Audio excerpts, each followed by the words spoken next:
സ്നേഹപൂർവ്വം ഷാമ സീരിയലിൻ്റെ ലേറ്റസ്റ്റ് എപ്പിസോഡിൻ്റെ റിവ്യൂയിലേക്ക് എല്ലാവർക്കും സ്വാഗതം. അങ്ങനെ ദേവൻ ജയഭാരതിയമ്മ നിർബന്ധിക്കുമ്പോൾ പറയണേ, അതിനെന്താ രാധിക മോൾ ഇവിടെ നിന്നോട്ടെ. ഈ സമയം സുകുമാരിയമ്മ അതിനെ എതിർക്കാൻ ശ്രമിക്കുന്നുണ്ട്. അന്നേരം ദേവൻ സുകുമാരിയമ്മയോട് പറയണേ, അവളവിടെ നിന്നോട്ടെ അമ്മേ. അങ്ങനെ അച്ഛൻ്റെ വാക്കുകൾ കേട്ട് വിശ്വസിക്കാൻ അവധി നിൽക്കുവാണ്ട് രാധിക. ഈ സമയം ജയഭാരതിയമ്മ രാധികയെ ചേർത്ത് പിടിച്ച് സന്തോഷത്തോട് പറയണേ, മോളെ എനിക്ക് മോളോട് കുറേ കാര്യങ്ങൾ സംസാരിക്കാനൊക്കെ ഉണ്ട്. ഈ സമയം വരുൺ ഇതെല്ലാം കണ്ട് സന്തോഷത്തോടെ രാധികയെ നോക്കുവാണ്. അന്നേരം രാധികയും വരുണിനെ നോക്കുന്നുണ്ട് കേട്ടോ. പിന്നീട് കാണിക്കുന്നത് യശോദയും മുത്തശ്ശിയൊക്കെ സാധനങ്ങളെല്ലാം എടുത്ത് പോകാനായിട്ട് റെഡിയായി നിൽക്കുവാണ് കേട്ടോ. അന്നേരം സുകുമാരിയമ്മ യശോദയോട് പറയണേ, യശോദേ, ആ രാധിക എന്ന് പറയുന്നവൾ ഇവിടെ നിർത്തിയിട്ട് പോയാൽ എന്ത് മനസ്സിന് സമാധാനം കിട്ടുക? അവൾ കാരണം നമ്മുടെ കുഞ്ഞിൻ്റെ ജീവിതം ഒരുക്കി തകരാൻ പോകുന്നത്. അവളിവിടെ നിർത്തിക്കഴിഞ്ഞാൽ ഒരാഴ്ചക്കുള്ളിൽ തന്നെ പ്രിയങ്ക മോൾക്ക് ബന്ധം ഉപേക്ഷിച്ച് നമ്മുടെ വീട്ടിൽ വന്ന് നിൽക്കേണ്ടി വരും. അതൊക്കെ വല്ലതും നീ ഓർത്തിട്ടാണോ ഇങ്ങനൊരു തീരുമാനത്തിന് സമ്മതിച്ചത്? അന്നേരം യശോദ പറയണേ, അമ്മ എന്തിന് എന്നോട് ദേഷ്യപ്പെടുന്നത്? ഞാനാണ് ഇങ്ങനൊരു തീരുമാനം എടുത്തത്. ദേവേട്ടനല്ലേ പറഞ്ഞത്. ഈ സമയം ദേവൻ അങ്ങോട്ടേക്ക് വരുക. എന്താ എന്താ ഇവിടെ പ്രശ്നം? അന്നേരം മുത്തശ്ശി പറയണേണ്, ദേവ, രാധികയെ ഇവിടെ നിർത്താനൊക്കെ അവർ ആവശ്യപ്പെട്ടു എന്നും പറഞ്ഞ് നമ്മളെങ്ങനെ അവളെ നിർത്തിയിട്ട് പോകുന്നത് ശരിയാണോ? അവളുടെ കല്യാണമൊന്നും കഴിഞ്ഞിട്ടില്ലല്ലോ. അങ്ങനെയുള്ളപ്പോൾ അന്യ വീട്ടിലൊക്കെ ഇങ്ങനെ നിൽക്കുന്നത് ശരിയായ കാര്യമാണോ? അതുകൊണ്ട് നമുക്കൊരു കാര്യം ചെയ്യാം. എന്താണെങ്കിലും അവർ പറഞ്ഞല്ലേ, കുറച്ച് നേരം അവൾ ഇവിടെ നിൽക്കട്ടെ, നമുക്ക് വൈകിട്ട് തന്നെ വന്ന് അവൾ ഇവിടുന്ന് കൂട്ടിക്കൊണ്ടു പോകാം. അന്നേരം ദേവൻ ചോദിക്കണേ, അമ്മക്കിതെന്താ? രാധിക മോൾ ഇവിടെ നിന്നാൽ എന്താ കുഴപ്പം? ഇതങ്ങനെ അന്യ വീടൊന്നും അല്ലല്ലോ, കണിമംഗലത്തുള്ളവരുടെ വീടല്ലേ, അവർ നമുക്ക് അന്യരൊന്നും അല്ലല്ലോ. പിന്നെ രാധിക മോളെ ഇവിടെ നിർത്തിയതിന് മറ്റൊരു കാര്യവും കൂടിയുണ്ട്. പ്രിയങ്കയുടെ സ്വഭാവം നിങ്ങൾക്ക് എല്ലാവർക്കും അറിയാവുന്നതല്ലേ. പൂജ നടക്കുന്നതിൻ്റെ ഇടയിൽ വെച്ചാൽ അവൾ സ്വന്തം ഇഷ്ടപ്രകാരം ആരുടെ ഒരു വാക്കും പറയാതെ ഇറങ്ങിപ്പോയത്. ഇനി അതുപോലുള്ള അബദ്ധങ്ങൾ അവൾ കാണിക്കില്ലെന്ന് എന്താ ഉറപ്പ്? ഇപ്പോൾ രാധിക മോൾ ഇവിടെ ഉണ്ടെങ്കിൽ അവളെ കാര്യങ്ങളൊക്കെ പറഞ്ഞു തിരുത്താനും അവളെ നല്ല വഴിയിലൂടെ നടത്താനും രാധിക മോളെ കൊണ്ട് പറ്റും. പിന്നെ ഒരു വീട്ടിൽ എങ്ങനെ നിൽക്കണം, എങ്ങനെ പെരുമാറണമെന്നൊക്കെ എൻ്റെ രാധിക മോൾക്ക് നല്ലപോലെ അറിയാം. അന്നേരം മുത്തശ്ശി പറയണേ, പ്രിയങ്ക ഉപദേശിക്കുവാണെങ്കിൽ അതിന് നമ്മളൊക്കെ ഇല്ലേ, അവൾ എന്തിനാ? അത് കേൾക്കുന്നതും ദേവൻ പറയണേ, അമ്മയുടെ ഉപദേശമൊക്കെ ഞാൻ കുറേ കണ്ടിട്ടുള്ളതാണ്. അത് കാരണമാണ് അവൾ ഇതുവരെ ഈ ഒരവസ്ഥ വരെ എത്തിയത്. അതുകൊണ്ട് ഇനി എന്നെക്കൊണ്ട് കൂടുതലൊന്നും പറയിപ്പിക്കാൻ നിൽക്കണ്ട. രാധിക മോള് ഇവിടെ തന്നെ നിൽക്കും. അമ്മ ഇനി ഓരോന്നൊക്കെ പറഞ്ഞ് അവളെ തിരികെ വിളിക്കാമെന്ന് വിചാരിക്കണ്ട.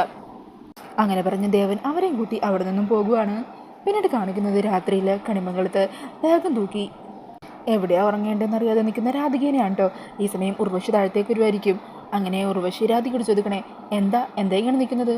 അല്ല, എവിടെയാ ഉറങ്ങേണ്ടേ, ബാഗൊക്കെ വെക്കേണ്ടതെന്ന് അറിയില്ലായിരുന്നു, അത് കാരണം ഇങ്ങനെ നിന്നതാ. അന്നേരം ഉർവശി പറയണേ, ഓ, നിനക്കിപ്പോൾ ഉറങ്ങാനുള്ള റൂം കാണിച്ചു തന്നെയല്ലേ?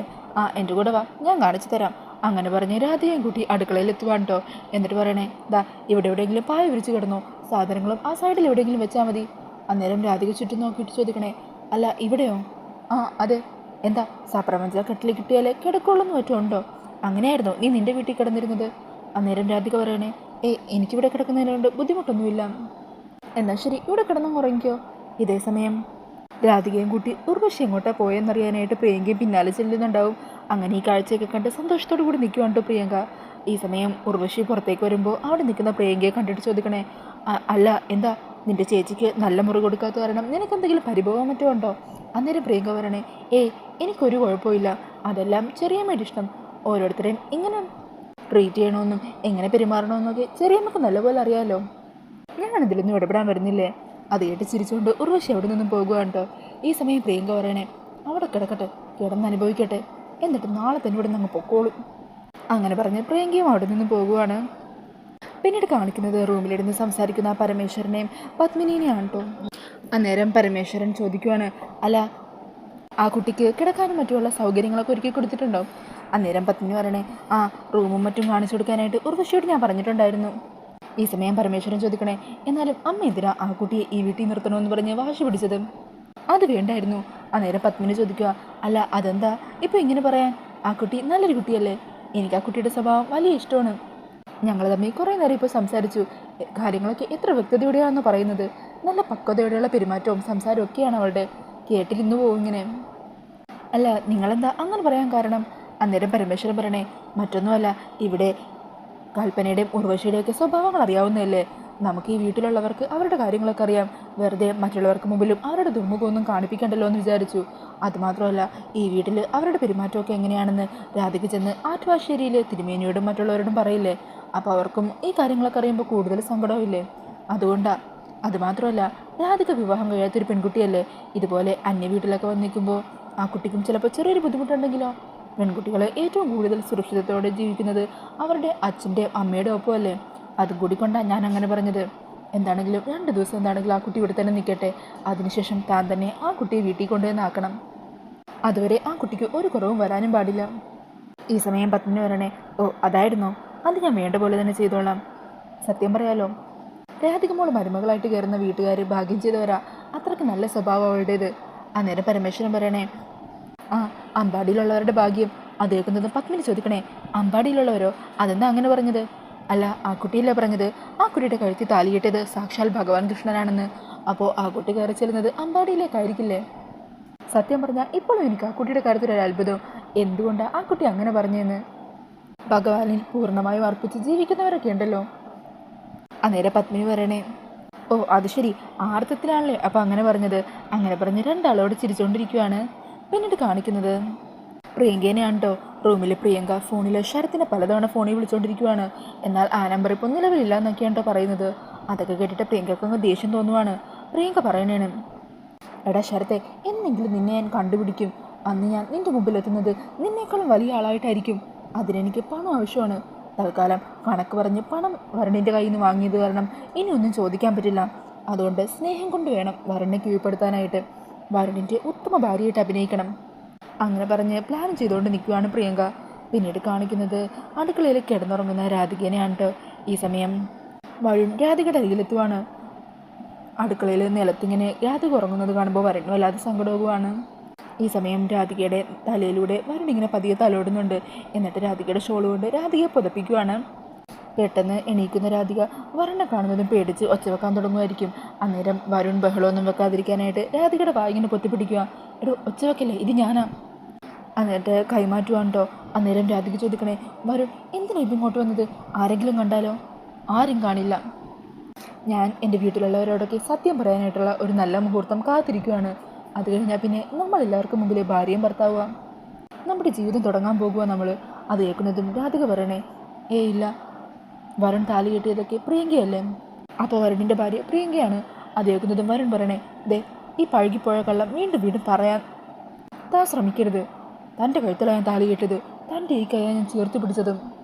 താൻ വിശ്വസിക്കുന്ന ദൈവമാണ് നമ്മളെ തമ്മിൽ ഒന്നായി ചേർത്തത്. അതിന് തനിക്ക് നിഷേധിക്കാനായിട്ടാവില്ല.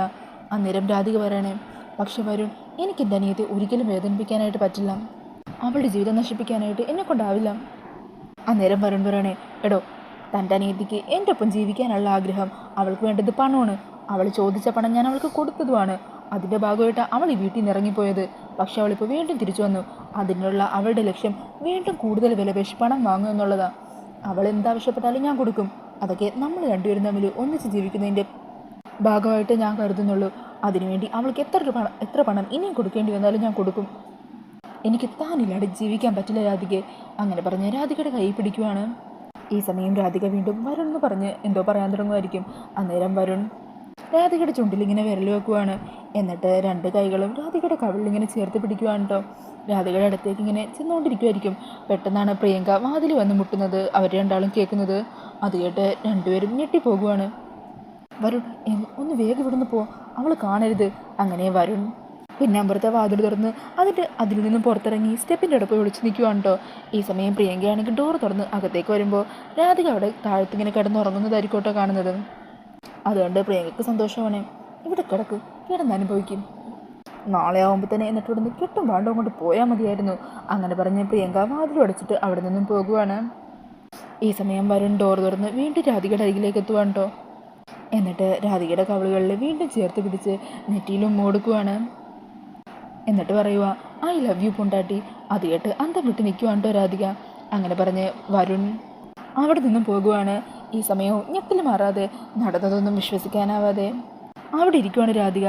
പിന്നീട് വരുൺ അവിടെ നിന്ന് പമ്മി പുറത്തിറങ്ങി ആരുമില്ലല്ലോ എന്ന് നോക്കി സ്റ്റെപ്പ് കയറി മുകളിലേക്ക് പോകാൻ തുടങ്ങുമായിരിക്കും. അന്നേരം മുത്തശ്ശി വരുണിനെ വിളിക്കുവാണ്. എന്താ ഇവിടെ ഒരു ചുറ്റിക്കളിയൊക്കെ? അന്നേരം വരുൺ പറയണേ, ഒന്നുമില്ല, ഞാൻ ചുമ്മാ കാറ്റ് കൊള്ളാനായിട്ടൊന്ന് പുറത്തിറങ്ങിയതാണ്. അല്ല, നിൻ്റെ റൂമിൽ ഇരുന്നാൽ കാറ്റ് കിട്ടില്ലേ? കാറ്റ് കിട്ടും, എന്നാലും പ്രകൃതിയിൽ നിന്നുള്ള കാറ്റാവുമ്പോൾ. അന്നേരം മുത്തശ്ശി വരണേ, അപ്പോൾ പ്രകൃതി ഇപ്പോൾ വന്നതുകൊണ്ടാണ് നിൻ്റെ ഈ ചുറ്റിക്കളിക്കൊക്കെ കാരണം അല്ലേ? ഈ സമയം വരണിങ്ങനെ മുത്തശ്ശിയെ ചേർത്ത് പിടിച്ച് നാണത്തോട് പറയണേ, മുത്തശ്ശിക്ക് എല്ലാം അറിയാവുന്നതല്ലേ, എന്നിട്ട് എന്തിന് എന്നോട് ഇങ്ങനെ കുത്തി ഇങ്ങനെ ഓരോന്ന് ചോദിച്ചുകൊണ്ടിരിക്കുന്നത്? ആ സമയം മുത്തശ്ശി പറയണേ, നിന്റെ ഈ ചമ്മൽ കാണാൻ വേണ്ടി തന്നെയാട്ടോ ഞാൻ ചോദിക്കുന്നത്. അതെ, ഞാൻ ലൈസൻസ് തന്നു എന്നും പറഞ്ഞ് നീ കൂടുതൽ ഓവറാക്കിയൊന്നും ചെയ്യരുത് കേട്ടല്ലോ. അന്നേരം വരുൺ പറയണേ, അതൊക്കെ കേട്ടു.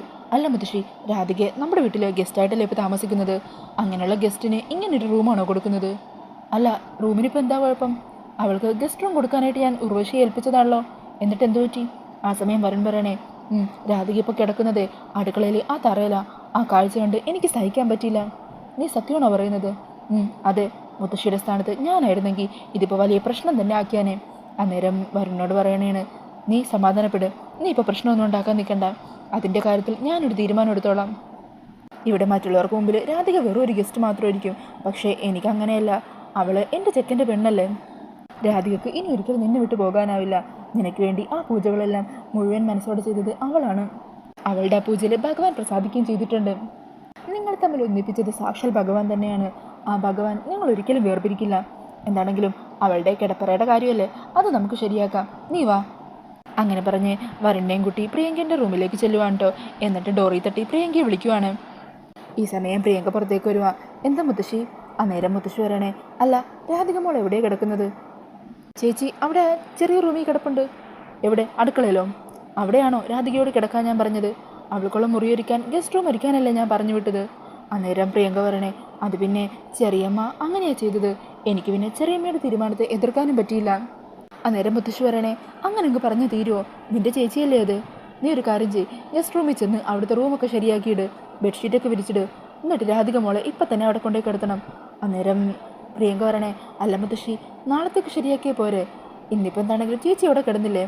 അന്നേരം മുത്തശ്ശി പറയണേ, അത് പറ്റില്ല. ഇപ്പം തന്നെ രാധിക മോളെ അവിടെ നിന്ന് മാറ്റി ഗസ്റ്റ് റൂമിൽ കിടത്തണം. നിനക്ക് പറഞ്ഞത് മനസ്സിലായോ? അത് കേട്ട് ഒന്നും പറയാനാവാതെ ദേഷ്യത്തോടെ നിൽക്കുവാണ്ടോ പ്രിയങ്ക. അപ്പോൾ ആ ഒരു സീൻ കാണിച്ചുകൊണ്ടാണ് ഇന്നത്തെ എപ്പിസോഡ് തീരുന്നത്. ഈ ഒരു റിവ്യൂ ഇഷ്ടമായിട്ടുണ്ടെങ്കിൽ മറക്കാത്ത വീഡിയോ ഒന്ന് ലൈക്ക് ചെയ്യണേ. ഇതുപോലുള്ള കൂടുതൽ റിവ്യൂസിനായിട്ട് ഈ ചാനലൊന്ന് സബ്സ്ക്രൈബ് ചെയ്തും കൂടി സപ്പോർട്ട് ചെയ്യണേ.